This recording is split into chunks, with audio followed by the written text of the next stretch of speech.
Mister Cammarata ai nostri microfoni dopo una sconfitta pesante contro il Bagheria. Mister, cosa può trovare di buono dopo una sconfitta del genere?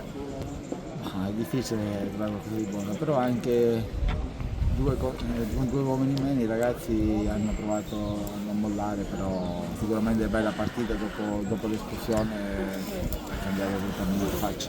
A questo punto le chiedo se secondo lei c'era il doppio giallo, perché secondo me è un po' eccessivo.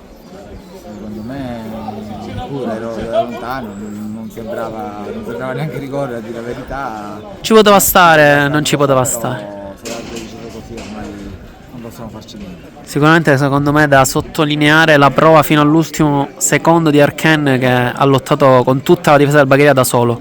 Ma come tutti i ragazzi hanno lottato, eravamo due in meno, la partita ormai era finita.